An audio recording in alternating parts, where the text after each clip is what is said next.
Alors, bonsoir tout le monde. Jacques, c'est sur place les gens qui nous écoutent à distance via la coopérative de Corbeau Distribution et les gens qui nous écouteront ensuite sur YouTube. Alors, bienvenue à la dernière séance de cette année, séance publique. Et puis voilà, on vous propose en lecture adoption de l'ordre du jour des points ajoutés au point 8, autres sujets. En 8.1, habitation Panay. En 8.2, rendez-vous de la ruralité 24 avril 2018. En 8.3, responsabilité des élus. Et en 8.4, arrêt sur la route 283 et principale. Est-ce que vous avez d'autres points à ajouter?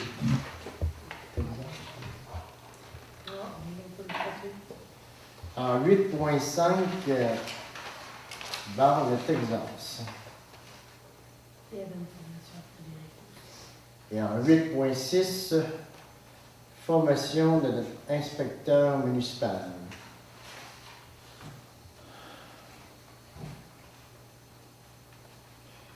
Est-ce que vous avez d'autres points à ajouter? Non. Alors sinon, qui propose?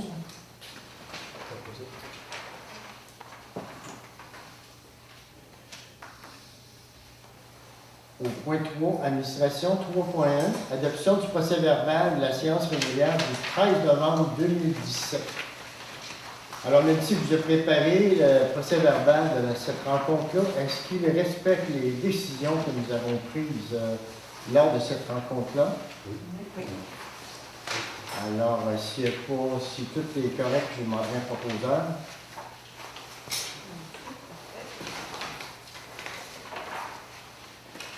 En 3.2, adoption des déboursés et comptes à payer pour un montant de 48 201 et 57 sous. 100 000 de l'autre mois. Il y a une différence avec l'autre mois. C'est sûr que l'autre mois, on avait des grosses dépenses. Alors, est-ce que vous avez des questions sur la liste des comptes à payer? Non. Alors, qui propose l'adoption? Oui.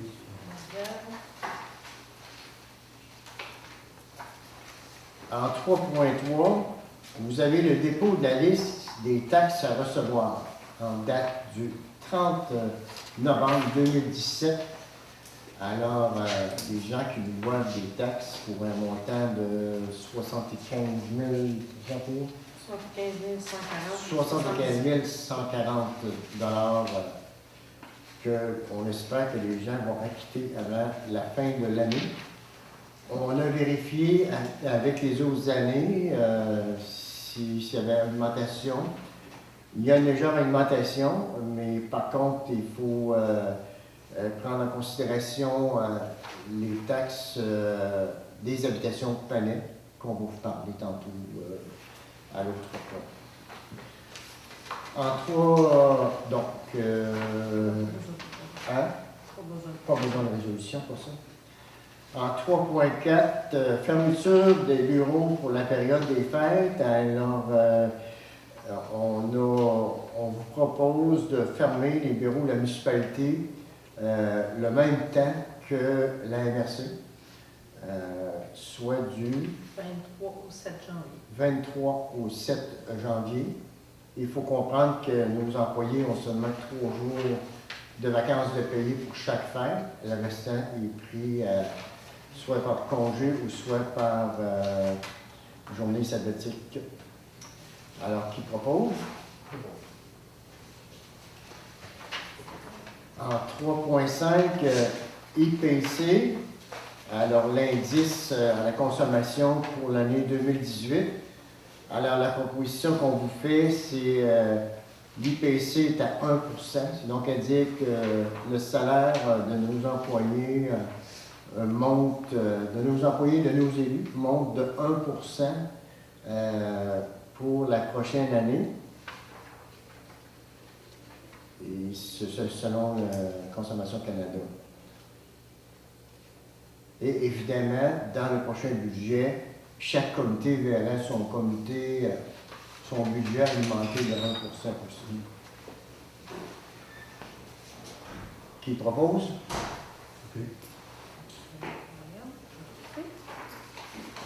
En 3.6, ligne de hockey des 8N demande de dons. Alors, c'est une ligne de hockey, ça, il se tient à l'aréna de Saint-Pamphile, où on a présentement 4 joueurs de Saint-Fabien qui jouent là-dedans. L'année passée, on leur avait consenti un don de 300 $. Alors, cette année, combien vous êtes prêts à donner? Et c'est sûr qu'on parle dans la demande qui est renouvellement d'équipement. On parle de 85 $ par joueur pour renouveler les équipements. Alors, quel montant vous proposez? La même chose que l'année passée. Même chose que l'année passée. Puis le comité des voisins va fournir La balance. la balance. Donc, 300 $ qui vient du budget de la municipalité et 40 $ qui partira du budget des loisirs pour soutenir nos 4 joueurs de Saint-Palais qui évoluent dans cette ligne de hockey. Qui propose?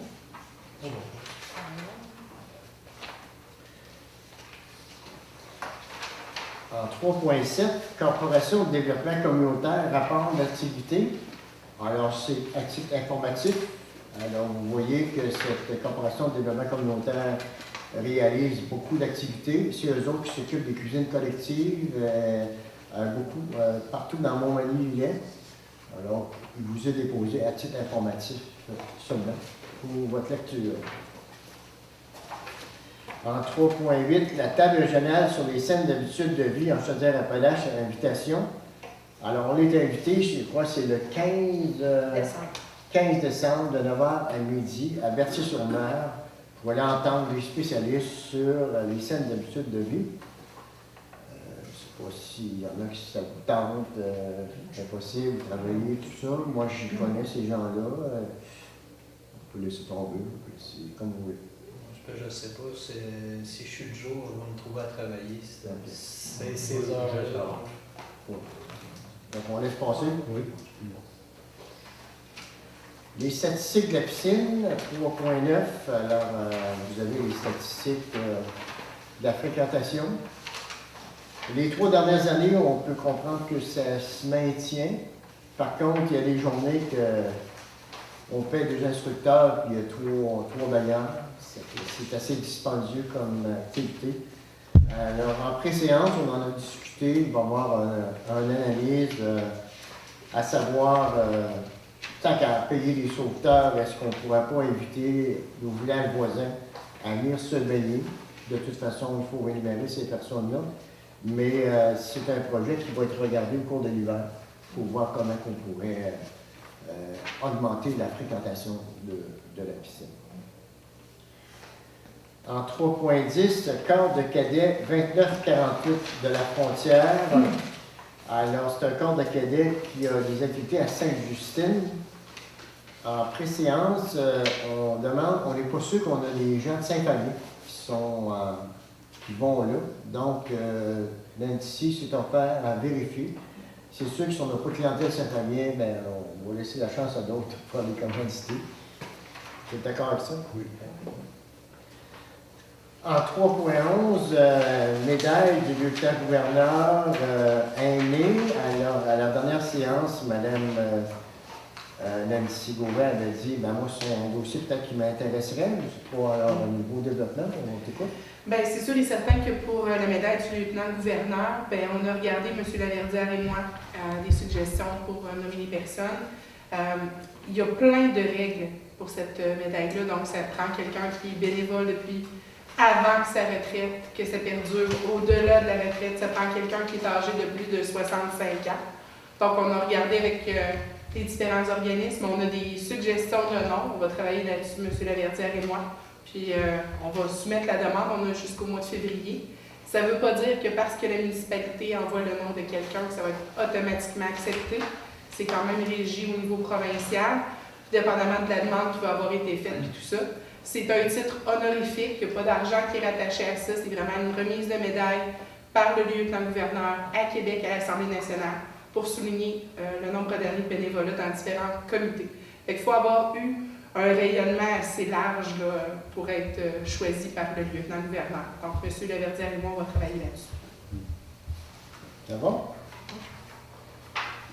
En 3.12, commission scolaire de la Côte-Sud, plan triennal, vous avez reçu dans vos documents le plan de la commission scolaire pour les 3 prochaines années. Alors, en ce qui me concerne, le pôle 6, l'école Chanoine-Ferland, on peut comprendre que cette année, il y a 65 élèves présentement, à l'exception de la maternelle, incluant Sainte-Lucie.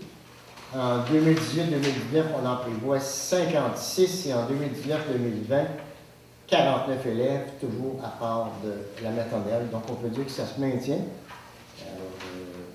C'est à titre informatif. Ça va? En 3.13, MADA, municipalité Amis des aînés, identification d'un conseiller responsable. Alors, le groupe nous demande d'avoir une résolution en bonne et due forme pour léguer un élu municipal pour siéger sur le comité de municipalité Amis des aînés. Alors, qui... Monsieur Doyon, parfait. Alors, c'est M. Laurent Lavardière qui va dire. En 3.14, séance du Conseil 2018, modification de date. Oui. Au lieu du 2 avril, ça va être le 9 parce que c'est le lundi de Pâques. Et puis en juillet, ça va être le 9 au lieu du 3 parce que c'est la fédération qui est le 2. On va revenir d'un congé. C'était les modifications que j'avais à faire. Vous êtes d'accord avec ça? Oui. Qui propose? Regarde. Merci. En 3.15, repas pour souligner les bénévoles organisés par la Fabrique, collaboration de la municipalité.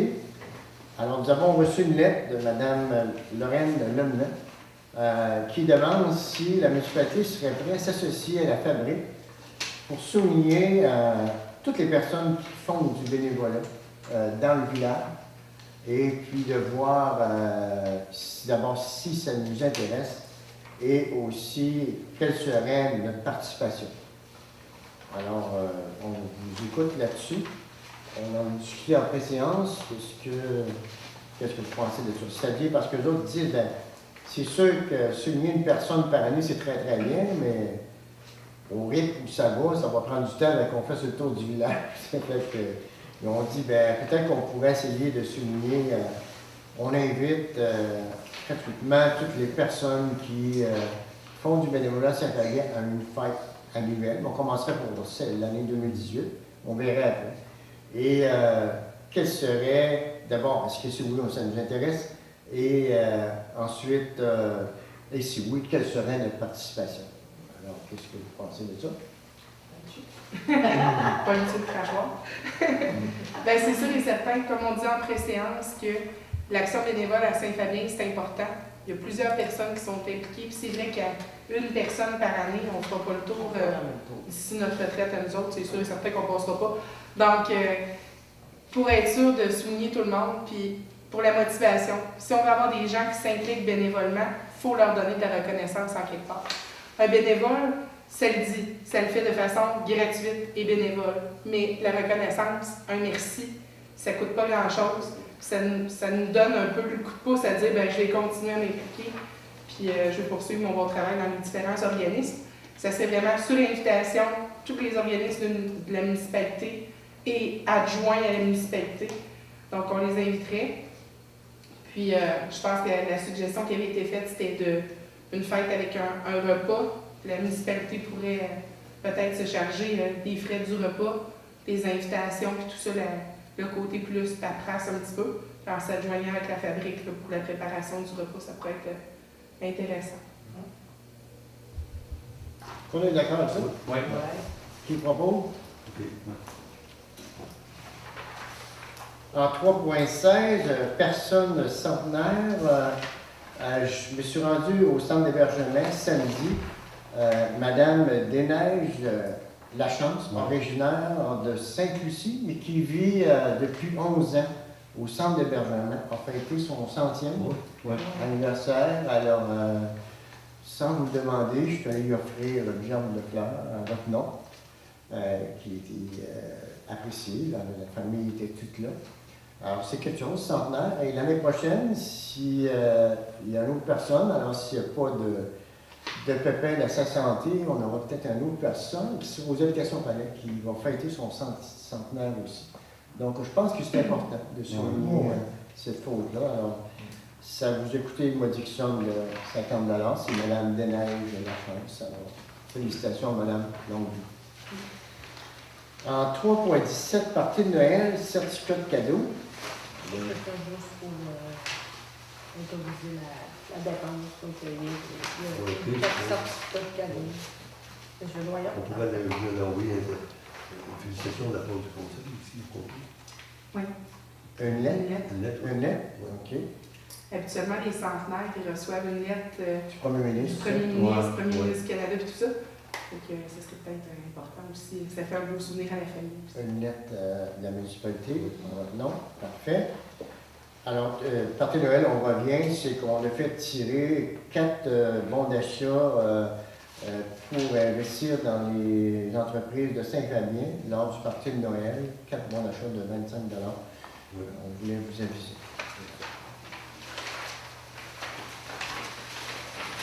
« 3.18, jeu bibliothèque, gym intergénérationnel. » Alors, Nancy, on va te céder la parole. Encore une fois. Donc, à la demande de M. Doyon, je suis allée à la Joujouthèque à Sainte-Lucie avec une dame du C3S qui est ergothérapeute et kinésiologue. Donc, on a fait la location de quelques jouets pour occuper les enfants pendant que les parents s'entraînent au gym. Donc, c'est des jouets, évidemment, qui demandent un peu plus d'habileté physique. C'est pas des jouets statiques où est-ce qu'on joue des casse-têtes et tout ça. Ça demande quand même de bouger un petit peu.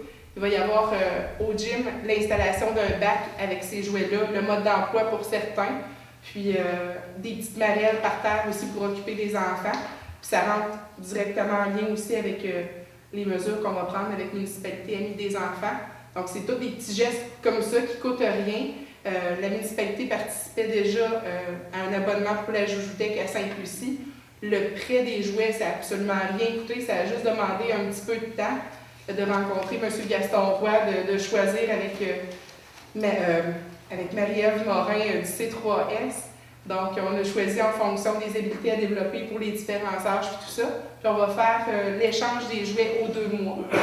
Fait que c'est moi qui prends ça en charge pour la mobilité des jouets là, aux 2 mois. Pour le gym. Donc, il n'y a pas d'implication volontaire, donc on va voir la résolution. Non. En 3.19, construction sans permis. Alors, Frédéric, je ne sais pas si...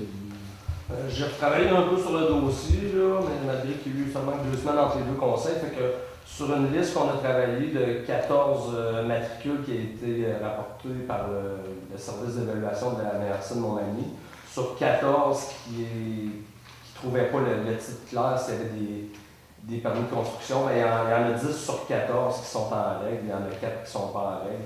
J'ai commencé à essayer de faire des recherches pour trouver le numéro de téléphone des gens pour les rejoindre. J'en ai rejoint certains. Il y en a qui vont travailler à se conformer, puis il y en a que je n'ai pas réussi à rejoindre. Il va falloir le faire par écrit. Parce qu'on n'a pas les numéros de téléphone de tous les propriétaires. Hein. Seulement que des alouettes, tu es obligé d'avoir une adresse courriel pour les comptes de taxes. Mais aujourd'hui, avec les cellulaires, tout ça, ben, c'est pas facile de rejoindre les gens, nécessairement. Fait que, comme je dis, pour 14 points qui étaient soulevés par la MRC lors des inspections, ben, on a trouvé 10 permis sur les 14.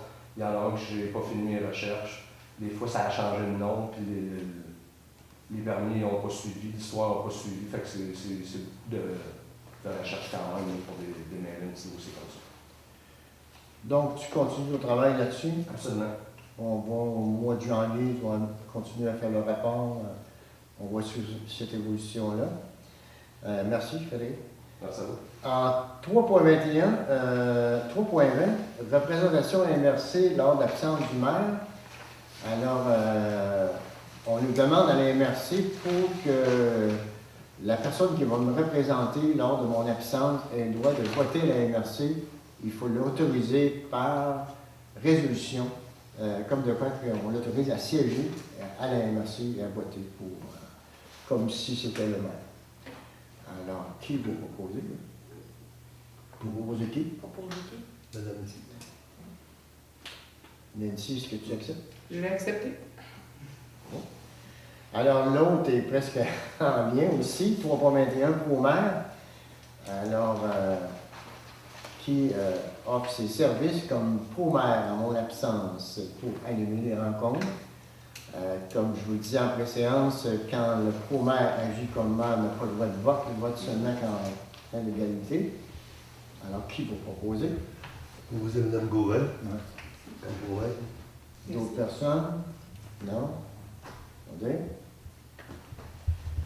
En 3.22, frais sur PAC rural. Alors, à la dernière rencontre, on vous parlait qu'on a déposé une demande de subvention dans le cadre du PAC rural pour aménager le parc à côté de l'église, faire une fresque après le centre communautaire, réparer la galerie et en fin de compte, l'arpentage, parce que la fabrique nous a cédé le terrain, puisqu'on veut faire ces travaux-là. Alors, tout ça pour vous dire que le projet a été accepté. Ils vont nous verser 40 000 à la réalisation de ce projet. Donc, 50 on va recevoir 50 dans le cadre de cette semaine, tout de suite, pour commencer les travaux. En 3.23, directrice générale contrat de travail. Alors, depuis que Nancy agit comme directrice générale de la municipalité, elle n'avait pas de contrat de travail. Donc, comme avec les autres directrices générales, on va, si vous êtes d'accord, on va signer un contrat de travail. Presque authentique avec ce qu'on avait avec l'ancienne directrice générale. Alors, qui est pour qu'on signe un contrat de travail avec notre directrice, Nancy et Patrick?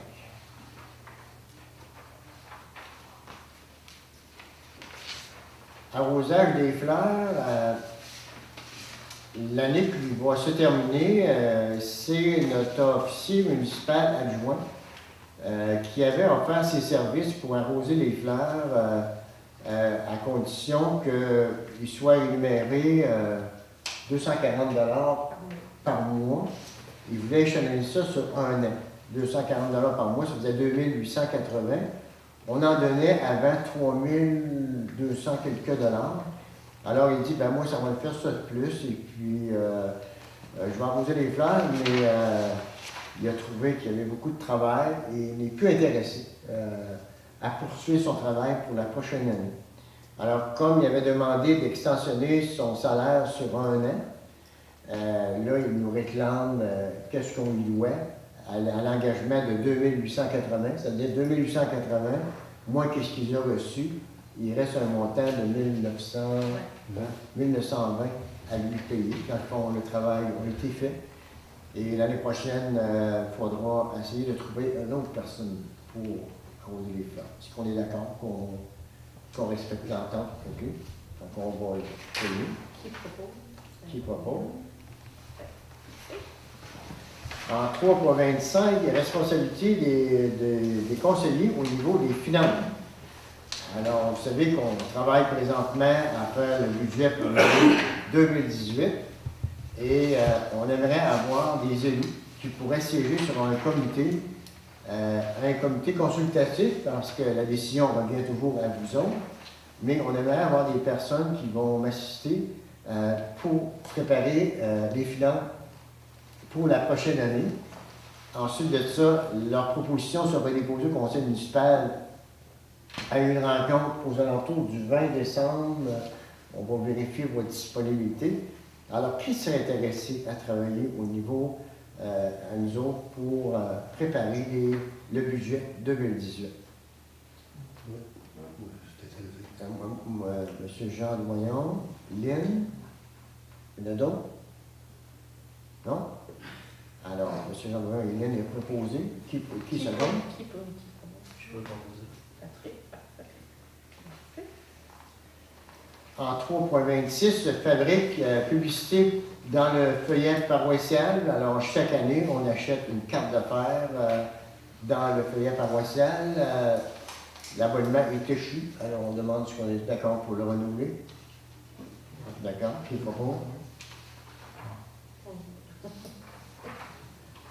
3.27, Fondation de l'Hôtel-Dieu de Montmagny, invitation souper bénéfice. S'il y en a qui sont intéressés d'y aller. On a donné beaucoup pour l'IRM, donc on pourrait passer. Oui. 3.28, Chambre de commerce, une autre invitation, cocktail de Noël. 15 décembre, la même date. Pas d'intérêt? Bravo. 3.29, pétition Internet à haute vitesse. Alors, c'est les résidents du rang Saint-Jean-Baptiste qui souhaiteraient avoir accès à Internet à haute vitesse. Ils ont signé une pétition et demandent si la municipalité les appuie dans leur démarche. Est-ce qu'on est d'accord à appuyer Oui. cette démarche-là? Oui. C'est bien aimé. Unanime.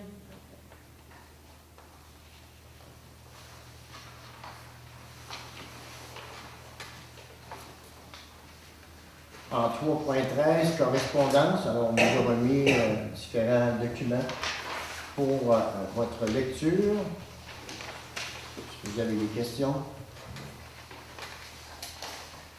En 3.31, information du maire.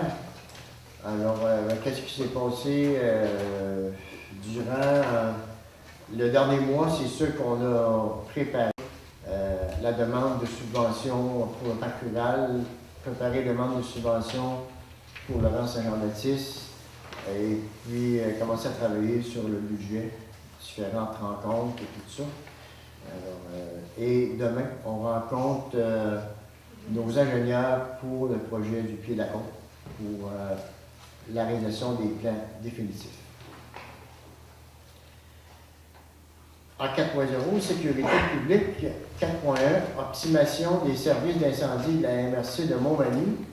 Nancy vous a remis ce soir. Alors, vous savez, c'était une étude qu'on avait participé, c'est-à-dire toutes les municipalités de la MRC de Montmagny, à savoir, est-ce qu'il y aurait moyen d'optimiser les services d'incendie de la MRC de Montmagny. On a eu la présentation du rapport la semaine dernière, dans le 22. Et puis, bon, eux autres, c'est sûr qu'ils proposent des regroupements.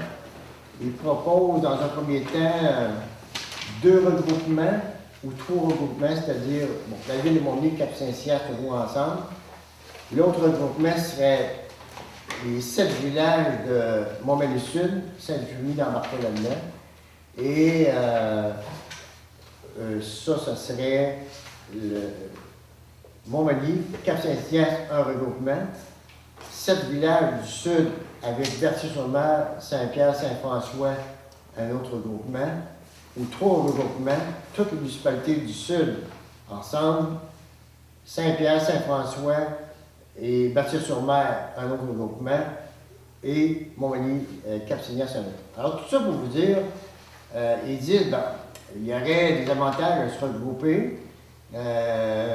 On pourrait enlever toute la paperasse au niveau des directions générales. Ils ont évalué qu'une municipalité comme Saint-Fabien, tous nos villages à peu près, il y a 5 heures d'ouvrage par semaine.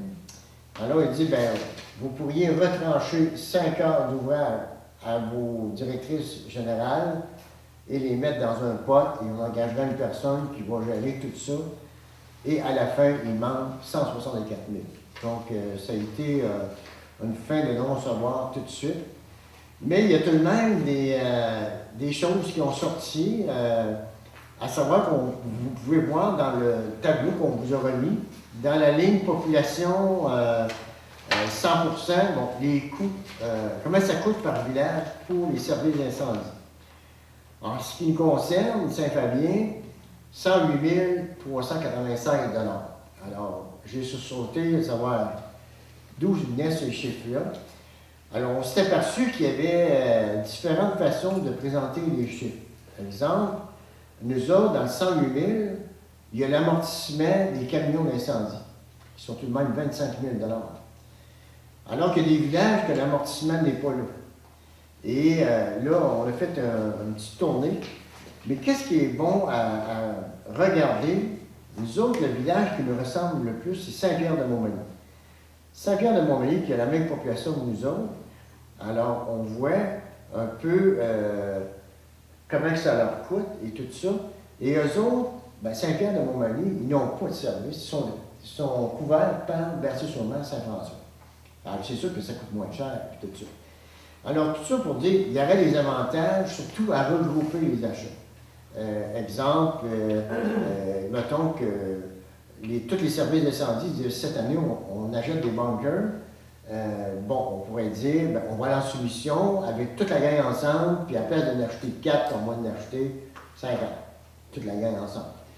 Alors, si à ce niveau-là, c'est resté comme ça, on voit qu'il y aurait de l'économie à faire là. Mais on s'est dit, ben, peut-être qu'on devrait regarder plus les villages qui nous ressemblent pour essayer de voir est-ce qu'il y aurait des économies. Mais tout ça pour dire qu'il aurait voulu que ce travail-là soit fait avant que chaque village s'achète un camion neuf d'incendie. Là, il y aurait eu des économies, mais pour le moment, nos camions sont neufs. Et puis, on n'a pas de pénurie de pompiers. C'est sûr que ça coûte cher la formation, mais pour le moment, je ne crois pas qu'il va y avoir des actions vraiment officielles là-dessus, à part que le regroupement d'achat. Et pour voir comme Cap-Saint-Ignace, eux autres, il n'y avait personne qui voulait assumer la tâche de directeur des incendies. Donc, ils ont confié le dossier à la ville de Montmagny, puis ils se sont entendus. C'est sûr qu'il y a des économies, mais voilà, c'est un peu le résumé qui s'est fait. Puis on vous présenter ça, puis dans le fond, on a la misère à se comprendre, parce que nous autres, on est là pour dire, ben, on voudrait trouver des moyens pour économiser. Et les autres nous disent, vous n'allez pas économiser, vous allez travailler mieux, mais il n'y aura pas d'économie. Donc, quand il n'y a pas d'économie, il y a moins d'intérêt. Parce que c'est quoi que ça donne de faire ça? C'est sûr que ce serait le fun d'avoir, parce que là, il disait, bien, ça serait le fun que les services d'incendie fassent des pratiques mutuelles ensemble. Parce qu'il y a des ententes entre les villages, il faudrait qu'il y ait au moins 2-3 pratiques par année, ou que ce soit les villages tout ensemble qui pratiquent ensemble parce qu'ils vont intervenir ensemble. Voilà, des situations comme ça qui ne coûtent pas plus cher. Et puis, de surveiller aussi le nombre de pompiers sur des alertes. Par exemple, c'est sûr qu'il peut arriver des situations où, par exemple, la force de frappe dans le dossier, de toute façon, quand le dossier va être officiel, je vais vous le remettre, la force de frappe à Saint-Fabien est de 6 pompiers en 10 minutes. C'est ça qu'ils auraient décidé, alors qu'on en demande 10 en 10 minutes. Alors, par contre, il peut arriver qu'il y a un incendie la fin de semaine où tous les pompiers sont disponibles.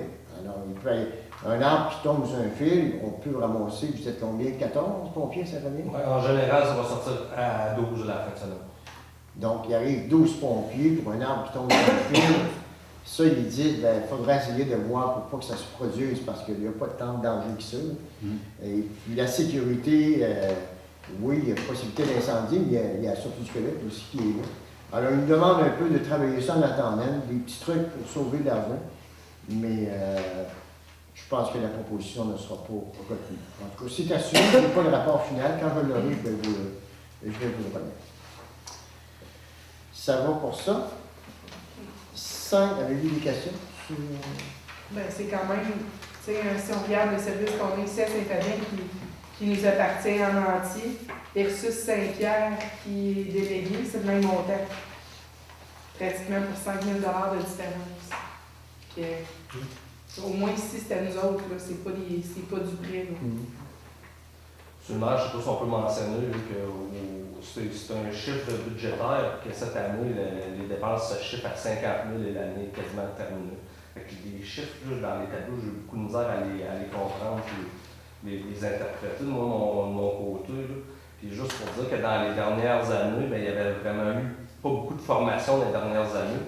Puis le budget, si on prend les 3-4 dernières années, les budgets, ça coûtait cher, mais si on recule dans les autres années avant, ben, il n'y avait pas eu beaucoup d'argent mis. Fait que si on ferait un average de 10 ans, 15 ans, je serais bien curieux de voir les montants qui sortiraient par année. On parlerait plus de 30 et 40 000 que de 50 000. Je sais qu'il y a eu l'achat du camion qui est amorti à chaque année. Mais pour cette année, on est à 50 000 quelque chose. C'est ça, Nancy? Fait que je veux pas que la population pense que les pompiers à Saint-Fabien coûtent 110 000 par année. Là. On est à 50 cette année, puis s'il n'y a pas un autre feu, on ne sera pas à 60 000. Non, eux autres sont allés chercher le chiffre sur le rapport du ministère. Ça veut dire qu'on est allé vérifier, Nancy et moi, on est allé vérifier, c'est sûr qu'on avait budgété 92 900 quelques dollars là, qui avaient été budgétés. Parce que là, on ne sait pas au début de l'année, là, c'est qu'est-ce qu'on va s'apprêter à faire là, quand on va faire le budget, c'est qu'on ne sait pas comment ça va coûter. Donc, on avait beaucoup de formations. Il y avait eu, bon, disons 100 000 de budgété, puis dans le fond, à la fin de l'année, s'il n'y a pas d'autres incendies, on va s'en sortir avec 50 000. Mais au moment où eux autres font ce rapport-là, ils s'en vont sur le site du ministère, puis ils regardent Saint-Fabien-de-Palais, ils ont budgété 100 000, l'autre 100 000, mais les frais réels, on va les savoir le 31 décembre, qui sont, ce soir, 50 000, à part de l'amortissement du camion, qui est à 25 000. Donc, ça fait 75 000. Alors, c'est un peu comme ça qu'on va, de toute façon, vous allez le voir là, quand on va faire le budget de l'année. Mais si la tendance se maintient, ce serait à l'entour de 50 000. Alors, vous voyez, on prévoit 100 000 on en dépense 50 000. Là, eh ben, il faut garder 25 000 d'amortissement, donc on a 25 000 de jeu.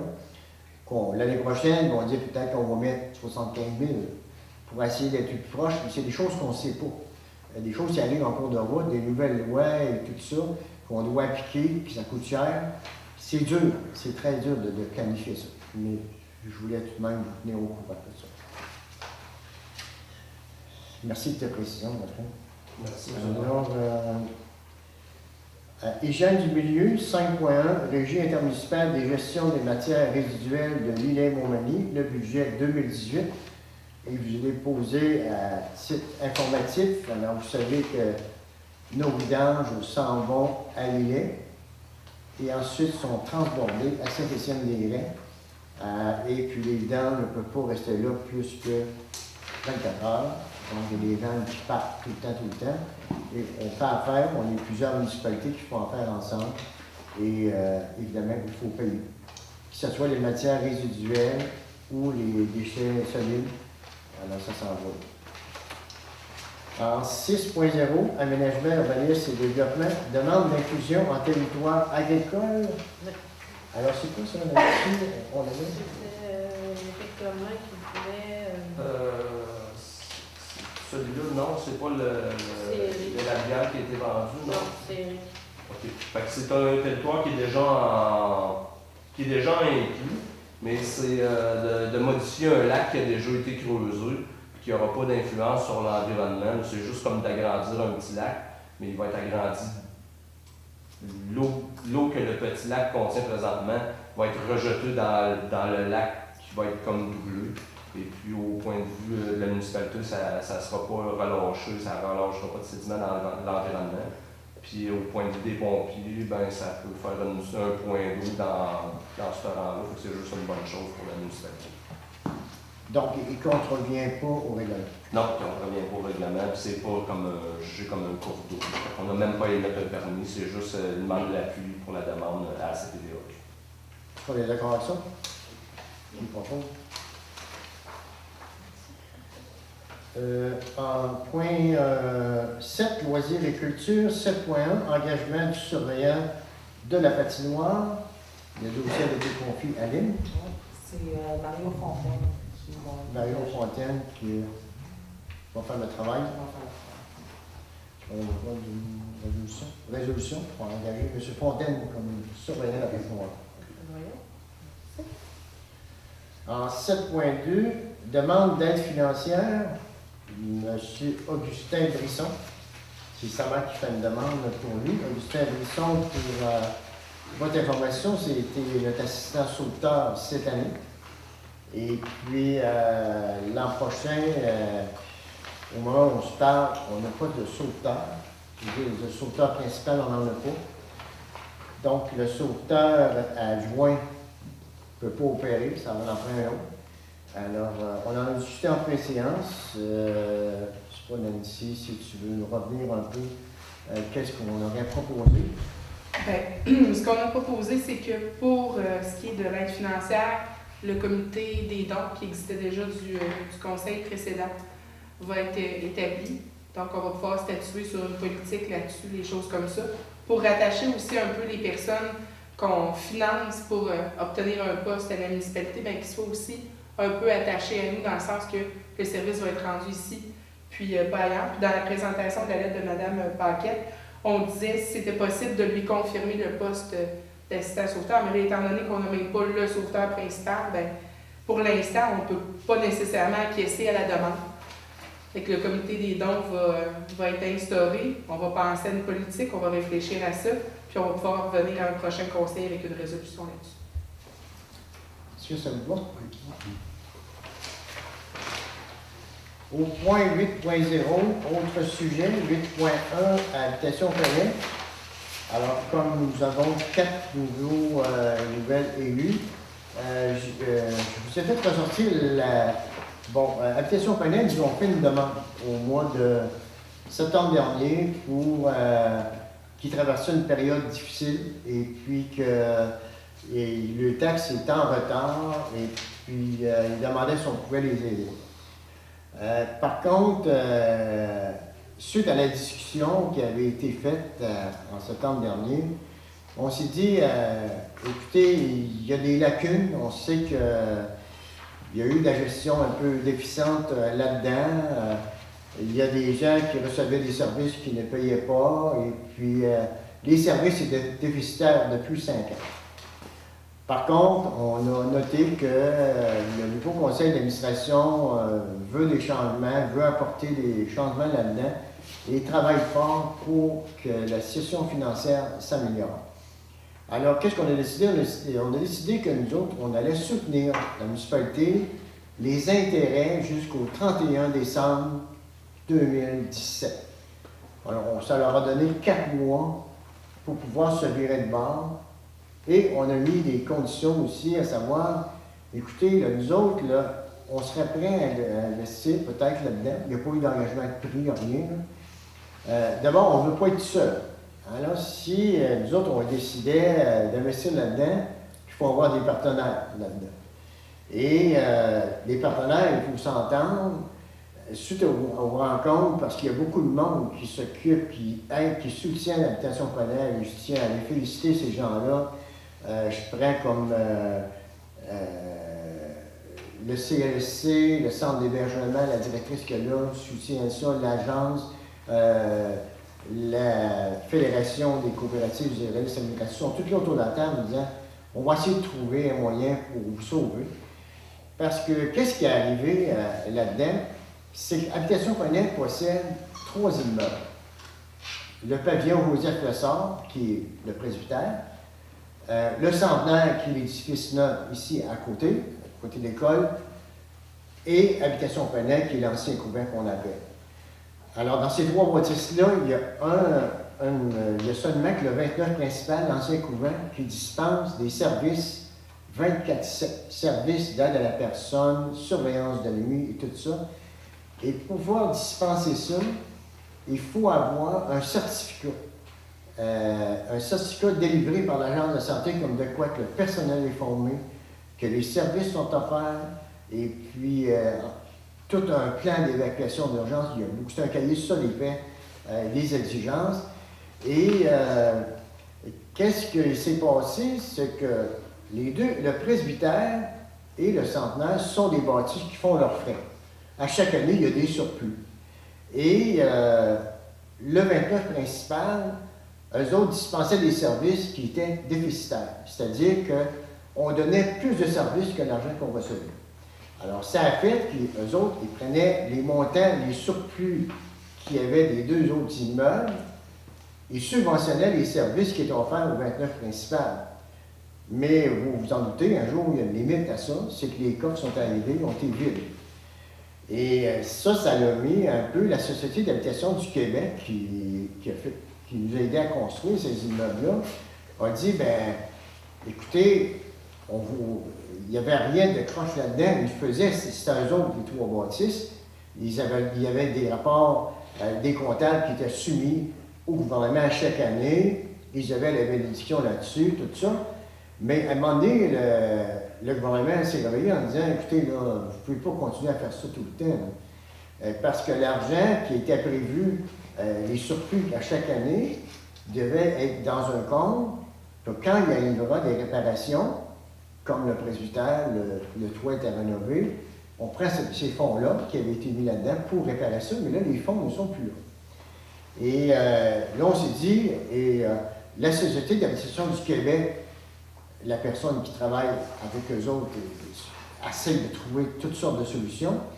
Alors, pour faire une histoire rapide, c'est grosso modo 200 000 là, que ces 2 bâtisses-là ont contribué pour faire vivre le 29 principal. Et qu'est-ce qui arrive aussi? C'est qu'avec l'accréditation, ils sont obligés de fournir la garde de nuit et tout ça. C'est que le gouvernement a dit, nous autres, qu'est-ce qu'on vous suggérait? Retirez-vous de l'accréditation de l'Agence de santé. D'abord, ces bâtisses-là ont été faites pour des personnes autonomes et semi-autonomes. Jamais été discuté qu'on mettrait la garde de nuit là-dedans. Et qu'est-ce que ça a comme impact s'ils faisaient ça? C'est qu'il y a 5-6 personnes qui sortiraient demain matin de là. Parce que le CLSC n'a pas le droit de référer des personnes qui ont besoin de la surveillance 24/7 si le service n'est pas là. Alors, et l'autre impact que ça a, c'est que d'ici 2020, vous avez dû le voir aux nouvelles, les résidents de personnes âgées qui offriront le service de surveillance de nuit avec tous ces services-là vont devoir avoir des gicleurs. Ça, c'est 150 000 $. Et là, la statistique qui roule à grandeur du Québec, si le gouvernement exige ça pour 2020, il y a 50% des petites résidences qui ferment parce qu'ils n'ont pas les moyens. Oui, il y a des subventions à 50%, mais l'autre 75 000, ils n'ont pas.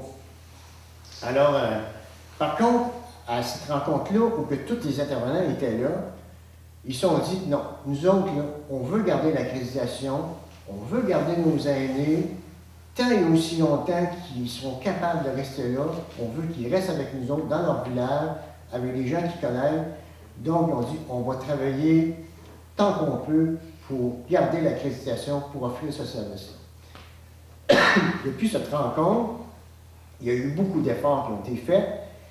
Ils ont rencontré chaque résident avec l'aide de l'intervenante du CLSC pour dire, écoutez, là, depuis 5 ans, vous recevez des services qui ne vous coûtent pas cher. Vous savez, vous êtes 200 $ par mois en bas du marché. Et ces gens-là avaient des baux de signer. Hein, vous savez qu'un bail, on ne peut pas renouveler ça à chaque année. Ça fait que les personnes, les résidents ont accepté de rouvrir les bails, les baux, et ont des augmentations d'environ 100 $ chaque par mois. Alors, c'est tout de même important pour essayer de combler et tout ça. Et il y a eu tout un exercice de fait pour savoir comment ça nous prend d'argent pour faire virer cette boîte-là. Mais, bon, les résidents participent, tout est fait, tout le travail est fait, ils ont accepté, ils ont compris la situation. Dans le fond, ils savent que c'était moins cher que les autres résidents. Et par contre, à ça, parce que dans nos demandes, nous autres, on dit, nous autres, on serait prêt à investir si vous nous déposez un bilan, je veux dire un pro-forma solide, comme de quoi que vous allez faire les corrections pour que ça survive. Parce que si vous ne faites pas ces corrections-là, de toute façon, ça s'en va carrément en faillite, on n'investira pas là-dedans. Et puis, le gouvernement leur a demandé la même affaire, mais eux autres, ils ont été plus sévères, ils ont dit, vous allez nous dire dans les 3 prochaines années comment vous allez financer ces bâtisses-là. On ne vous demande pas l'argent que vous devez aux deux autres bâtisses, qui est environ 200 220 000 $. On sait que vous n'êtes pas capable de le donner. Ça, le gouvernement comprend. Mais par contre, on a dit, si vous ne trouvez pas de solution pour régler le problème de déficit du 29 principal, nous autres, on est plus intéressés de prendre l'argent des deux autres bâtisses. Donc, pour régler ce dossier. Et la façon qu'ils ont dit, ben, on va le régler, ils ont dit, ben, allez voir vos prêteurs, les institutions financières, demandez-leur de refinancer. Qu'est-ce qu'ils ont refusé? Alors, le prêt principal de cet immeuble-là, c'est un prêt garanti 25 ans par la Société d'habitation, la Société d'hypothèque et de logement du Canada. Donc, s'ils ne payent pas, c'est le gouvernement qui va payer. Et l'autre, il y a deux autres prêts aussi qui vont à la caisse, mais eux autres, ils ont dit, bien, étant donné les situations financières, nous autres, on n'embarque pas là-dedans. Qu'est-ce que la Société d'habitation du Québec souhaitait? Si on va emprunter 300 000 $, on remet l'argent dans les coffres des deux autres, on fait les rénovations prévitaires et on a le 150 000 parce qu'il y a des réparations qui s'en viennent du côté.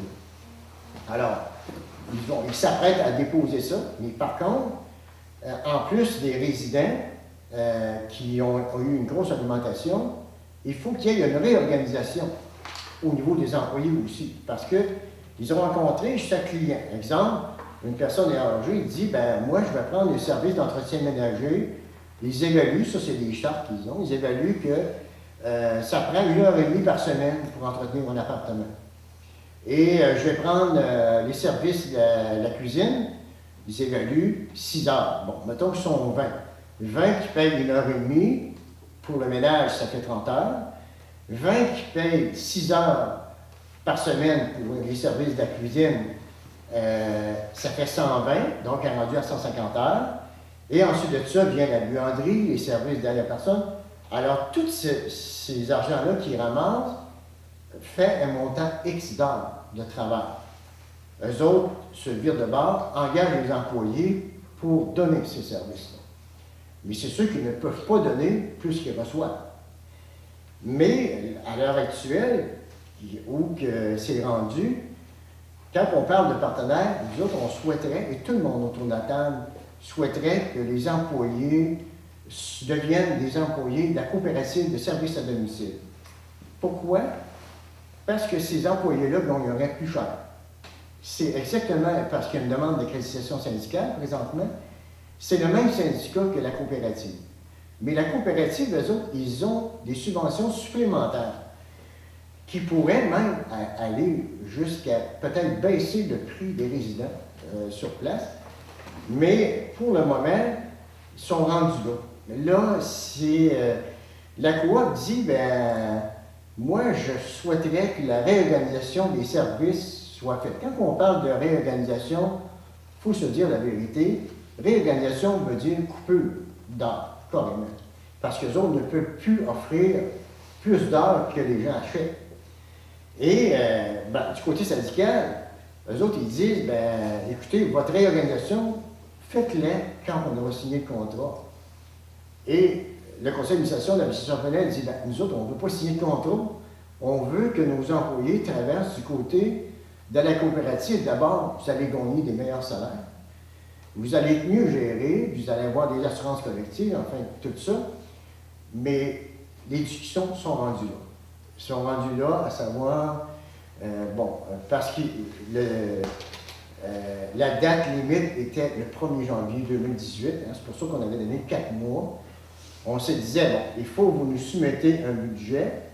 Bon, le budget, ils ont aimanté les personnes âgées, c'est sûr que ça donne de l'argent de plus, mais il faut qu'ils agissent aussi sur le nombre d'heures, il faut que ça balance. Et là, c'est rendu là. Et c'est sûr que les employés méritent plus qu'un salaire, même salaire qu'une personne qui vend du café chez Tim Hortons. S'ils s'occupent des aînés, ils ont tout de même des responsabilités. Et la meilleure façon qu'on pense, ce serait qu'ils traversent du côté de la coop. Mais la coop dit, ben moi, je ne veux pas porter le dieu que c'est moi qui ai coupé les heures. Vous savez, les relations de travail et tout ça. Et là, ben, ça va pas bien de ce côté-là. Et pour avoir eu les dernières nouvelles en fin de semaine, là, on commence à parler de fermeture complète si ça serait. Ça serait épouvantable si ça arrive dans notre village, vous pensez, là, si ça fermait. Parce que vous savez, les déboires que l'habitation Painet ont, les déboires que la coopérative d'habitation Beau Séjour ont avec les maisons, puis tous les immeubles, puis les problèmes qu'ils ont eu, les gens qui ne payaient pas le logement, qui brisaient les maisons, ça m'a fait échouer un autre projet qu'on avait, la construction d'un 20 logements à Saint-Henri. La seule issue qu'on pouvait augmenter la population, c'était de construire de nouveaux logements. Et là, le gouvernement nous a dit, écoutez, vous n'êtes pas capable d'administrer ce que vous avez là, on vous en donnera pas 20 nouveaux. En plus, on avait beaucoup de demandes pour des personnes seules, surtout. Alors, tout ça pour vous dire que, oui, je pense qu'on serait prêt, je ne sais pas vous autres, qu'est-ce que vous allez en décider. Ce soir, on n'est pas prêt à prendre de décision parce qu'on n'a pas ce budget-là qu'on va nous présenter, qui va nous confirmer que oui, il y a une relance, oui, ça va faire ses frais, et puis on verra par la suite qu'est-ce qu'on fait, comment notre travail sur là. Mais on ne veut pas être seul. C'est sûr que si la coop embarque à nous autres, et puis là, on peut comprendre que les créanciers disent non, nous autres, on n'embarque pas. C'est que déjà là, qu'est-ce que la Société d'habitation du Québec tente de faire, parce que la dame travaille très fort avec nous autres, ils vont aller essayer de chercher, ils appellent ça un budget de dernier recours. C'est qu'ils vont voir s'ils sont capables de démontrer par un budget pro forma dans les 3 prochaines années qu'ils sont capables d'arriver avec tous ces services-là. Eux autres, ils vont emprunter, vont consentir un prêt, le gouvernement, à moindre coût, l'intérêt très très bas, pour pouvoir faire les travaux au presbytère. Et après ça, parce que dans le budget, il faut qu'ils démontrent qu'ils commencent à rembourser tranquillement là, pour les autres bâtisses, tout ça. Quand viendra le temps, le centenaire, cette bâtisse-là est neuve, ne nécessite aucune réparation. Mais du côté de l'habitation Painet, il faut changer toutes les fenêtres de la partie neuve à l'arrière, c'est tout ça, plus les gicleurs. Alors, voilà, c'est à peu près la situation que je peux vous résumer le mieux. Si je me suis trompé, alors je demanderai aux gens qui nous écoutent de m'appeler, de me le dire. Je vais rectifier, mais au meilleur de ma connaissance, j'ai tenté de vous expliquer la situation présentement qu'elle est là. Et c'est sûr qu'il y a eu des démissions au niveau du conseil d'administration. Il y a d'autres personnes qui sont élues, mais on les sent à bout de souffle. On se demande s'ils vont être capables de passer au travers. En tout cas, on leur souhaite bonne chance et puis j'espère que l'année 18 va aller mieux pour eux autres. On suit ça de très très près parce que c'est important. Ils nous devaient, en date du 6 septembre, 10 000, 9 000 quelques dollars de taxes non payées. On a dit, ben, écoutez, on ne vous réclame rien, on va vous financer les intérêts jusqu'au 31 décembre. 31 décembre, ça en vient très vite. Qu'est-ce qui va se passer en janvier? On ne sait pas. Mais c'est sûr que nous autres, dans les conditions, on dit, ben, présentez-nous le budget comme de quoi que ça va arriver. Et puis, dites-nous qui sont les partenaires avec nous autres, et vous aurez décidé qu'est-ce qu'on fait avec ça. Voilà. Est-ce que vous avez une question? Ça va pas bien. En tout cas, j'espère que ça va se régler parce que c'est un service, vous savez, c'est tout le temps plein, des listes d'attente qui attendent là. Ils ont des bons services et tout ça. J'espère qu'ils vont s'en sortir.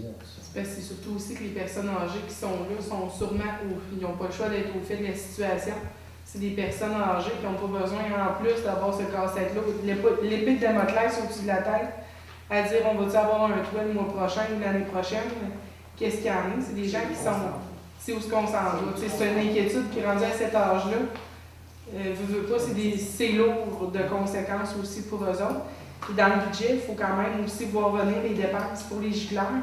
Bien, ça, c'est tout ce qui a rapport avec l'événement de Trois-Pistoles, l'incendie qui a causé plein de morts. Bien, veut pas, le gouvernement a pris en charge de mettre une règle et de s'assurer que ça n'arrive plus nulle part. Fait que, on ne peut pas blâmer le gouvernement d'exiger ça parce qu'il y a des Moses de bonnes raisons qui le justifient. Mais d'un autre côté, c'est sûr que c'est une corde qui fait mal, qui étrangle un peu au niveau budgétaire aussi.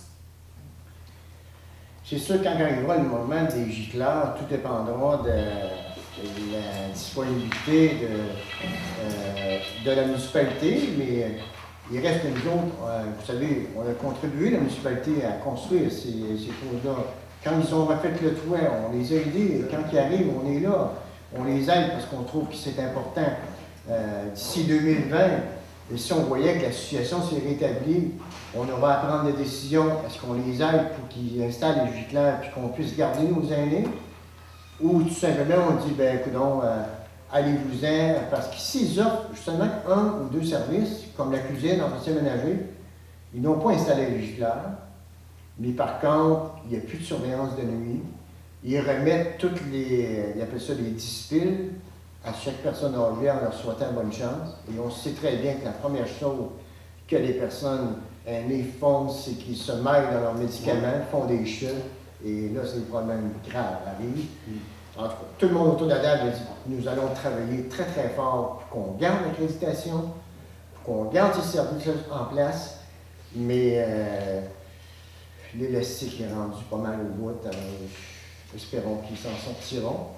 Vous aurez en janvier à décider, on va avoir des nouvelles, s'ils déposent ces pro-formats-là, ce qu'on m'a dit la semaine dernière que oui, c'est en préparation, mais vous comprenez, dans les pro-formats, ben, ils vont mettre les montants d'argent supplémentaire qu'ils ont eu les résidents, mais il faut qu'ils mettent les dépenses aussi. Alors, dans les dépenses, il faut qu'ils mettent un chiffre, combien qu'ils vont donner aux employés. Et là, c'est là que ça va, là, parce que les autres, ben, ils souhaitent, comme tout le monde, ils souhaitent garder le job, garder le nombre d'heures, mais les autres sont plus capables de payer. Ça fait que là, c'est là que la game se joue. En espérant que ça porte fruit, qu'ils puissent avoir de meilleurs salaires, être avec la coopérative, et puis que tout s'arrange. Alors voilà, c'est ce que je voulais. Avez-vous des questions? Si je peux vous aider, ça vous va? Bon, parfait. On est rendu 8.2. Rendez-vous de la ruralité. Alors, la MRC, à chaque année, organise un rendez-vous pour souligner tous les projets qui se font dans la MRC. C'est-à-dire que chaque village fait des projets comme là, vous avez vu la fresque qu'on va faire. Bon, cette année, on a mis la borne électrique pour les véhicules électriques. On a agrandi notre réseau Wi-Fi jusqu'au CLSC, centre d'hébergement, un peu en avant de l'été, tout ça. Alors, pour Saint-Fabien, c'est ça nos projets. Dans chaque village, il se fait des projets. Et eux autres présentent chaque village tous les projets qui s'est fait. Cette année, ils demandent aux municipalités, êtes-vous intéressés de nous recevoir? Et cette année, le Lac-Frontière a levé la main en disant, oui, ça nous intéresse. C'est d'accueillir environ 100 à 120 personnes. Ça veut dire que toutes les municipalités, y compris la ville de Montmagny, ont des délégués qui viennent voir ça. Et là, ce que Jean-Louis Proulx me disait de la MRC, il disait, je ne suis pas sûr que la Lac-Frontière vont accepter parce qu'ils demandent une implication de 1 000 $ que ça coûte pour recevoir ces gens-là. 1 000 $, ça comprend la salle, ça comprend le système de son, en fin de compte, tout ça, et le cocktail de bienvenue. Par contre, si on offre ça, ça permet à 20 de nos résidents de participer à cette rencontre-là. Ils nous donnent comme 20 cartes pour rentrer. Alors, je ne sais pas si elle venait à nous autres. C'est sûr que moi, la MRC, quand j'ai vu que le Lac-Frontière levait la main, j'ai dit, je n'allais pas leur faire concurrence. On va les laisser aller parce que nous autres, on l'a déjà eu. Pas le rendez-vous, mais une autre activité qu'on avait eue. Mais seriez-vous d'accord que si le Lac-Frontière décidait de ne pas présenter l'événement, que ce soit Saint-Fabien qui présente ça? Oui. Alors, on n'enlève pas leur place, on appuie même leur place au Lac-Frontière. Et si jamais ils se désistaient, on va offrir à la MRC qu'on serait intéressé de les recevoir le 24 avril 2018 à Saint-Fabien pour présenter tous les projets. Alors, qui propose?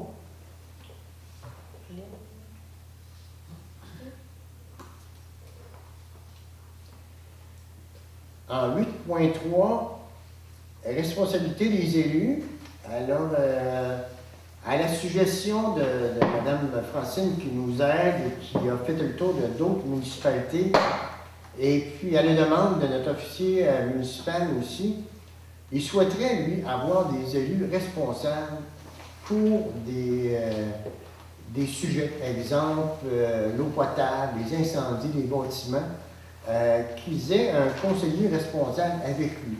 Exemple, on fait le budget cette année, mais on ne sait pas trop où sont les réparations urgentes qu'on doit faire, ou essayer d'avoir comme un plan d'action pour toutes nos bâtisses, disant, bien, cette année, là, on doit faire le toit de telle bâtisse, on doit faire telle réparation, tout ça.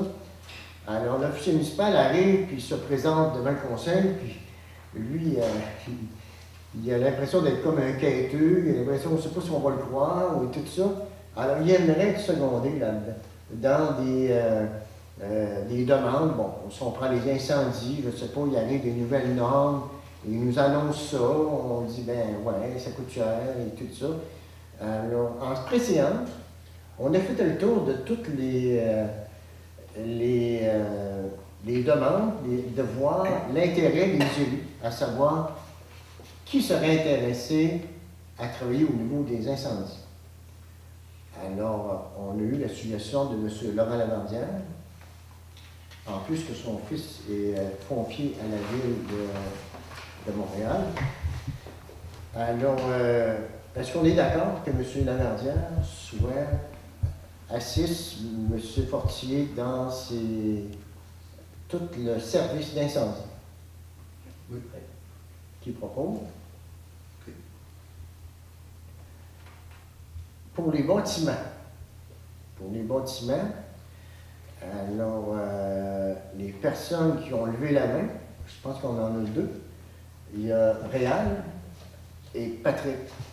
Ce sont les deux personnes qui assisteraient Frédéric faire le tour des bâtiments, c'est-à-dire à chaque année pour nous dire, avant qu'on fasse le budget, bien, prévoyez tel montant d'argent parce qu'il faut rénover absolument tel bâtisse et tout ça. Est-ce qu'il y a d'autres personnes qui souhaiteraient? Non. Sinon, on va demander au proposeur. Je vais proposer. Et finalement, l'eau potable, eau usée.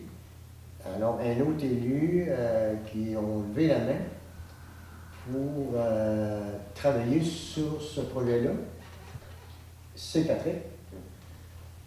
Est-ce qu'il y a d'autres personnes qui souhaiteraient?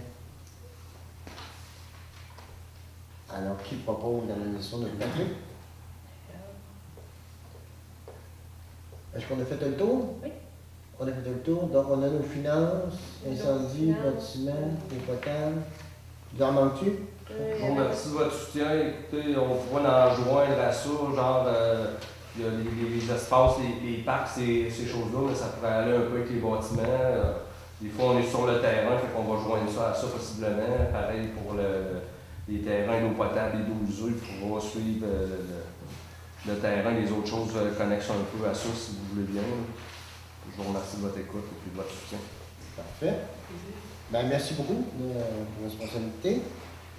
En 8.4, arrêt 283, rue principale. Monsieur Lambert, on vous écoute.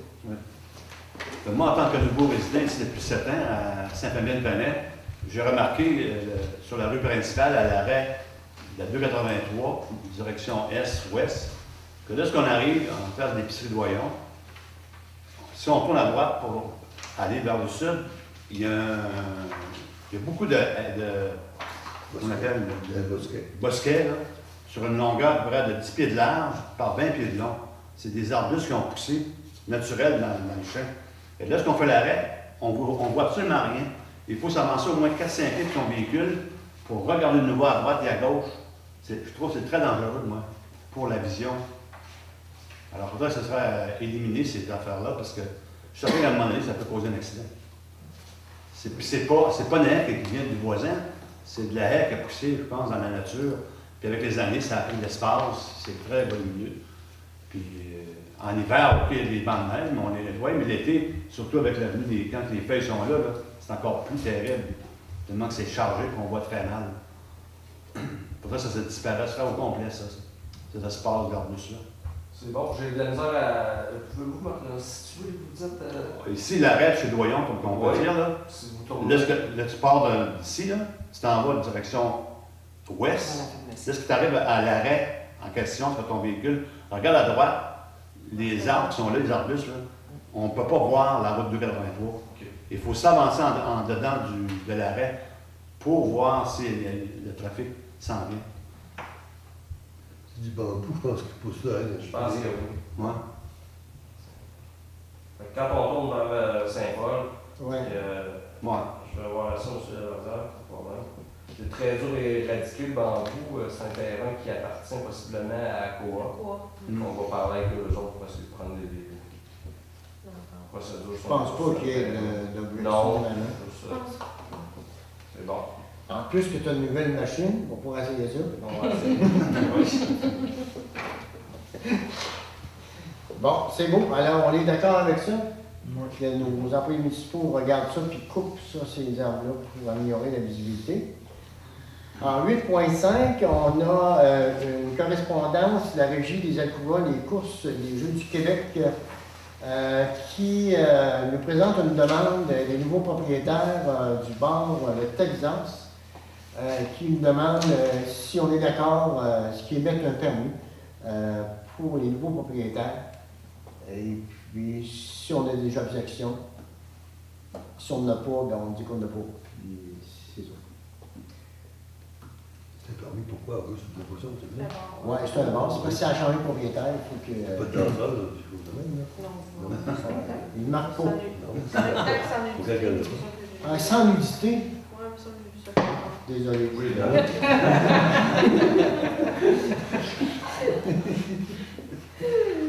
Oui, d'accord. Vous êtes d'accord? Tout le monde d'accord? Yannick? Bon. En 8.6, formation inspecteur municipal. Ça, c'est une formation qui se donnerait le 29 janvier à Saint-Georges pour les milieux humides parce qu'il y a une nouvelle loi qui est entrée en vigueur. Frédéric serait intéressé à aller la faire le 29 janvier à Saint-Georges. Les coûts sont 298 plus taxes. Couches-tu là, toi? Là? Non, c'est une formation d'une journée. Je vais partir tôt le matin et revenir le soir. Et puis, c'est encore des délégations de pouvoir. Les lois changent. La 122, la 132, c'est le numéro de loi-là qui change. Ça nous redonne des pouvoirs. Fait que c'est pour pouvoir suivre là, dans ce domaine-là. On a beaucoup de demandes par rapport à ça, des interventions dans les cours d'eau, les lacs, les gens se creusent des lacs. Puis, ils ont resserré les mesures. Fait que pour pas faire d'erreur, se mettre dans le trouble avec ça, j'apprécierais de pouvoir suivre la formation. OK. Est-ce qu'on est d'accord? Oui. Qui propose? Voyons.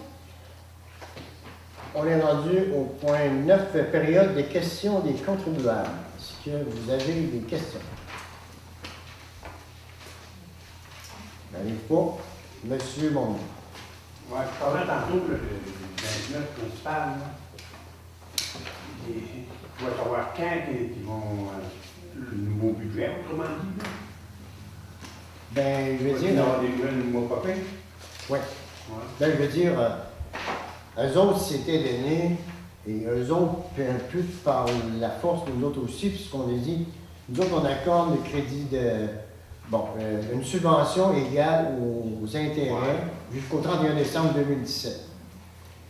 Et toute la gang ensemble, tous les intervenants, je parlerai de l'agence, du gouvernement, et puis tout le monde qui gravite autour de ça, les personnes qui nous aident du CLSC, du centre d'hébergement, on s'est dit, on se donne une date, 1er janvier 2018, on met en action ce projet-là. Et là, il semble qu'il va y avoir un délai.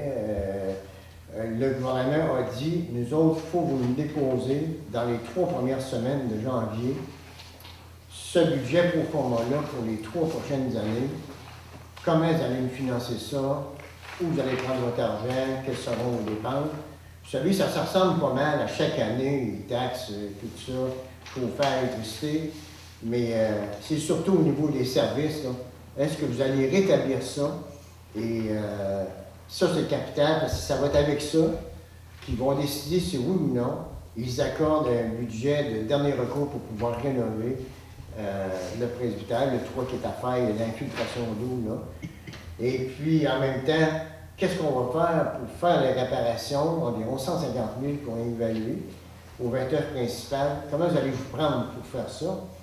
Et puis, il faut qu'ils démontrent qu'ils sont capables d'absorber ça.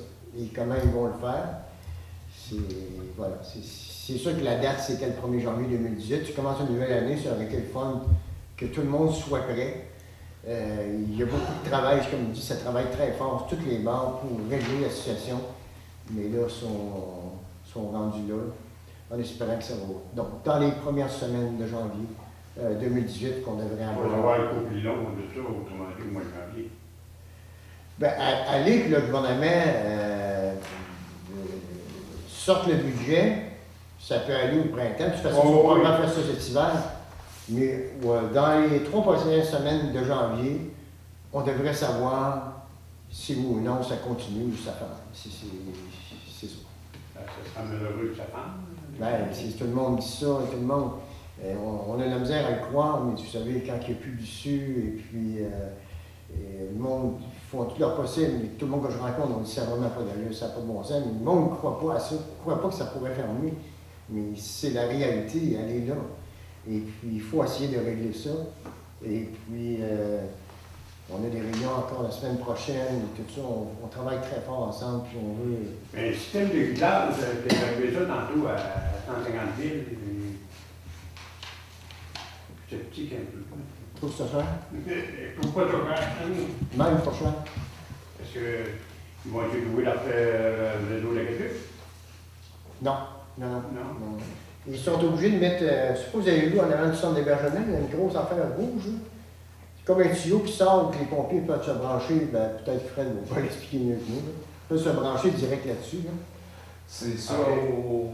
Au centre ici, là, c'est une valve pour vraiment fermer. Fait que, tu parles de prise à ça fait qu'on peut pousser avec le camion de pompiers pour augmenter la pression, mais c'est déjà branché sur le réseau d'aqueduc.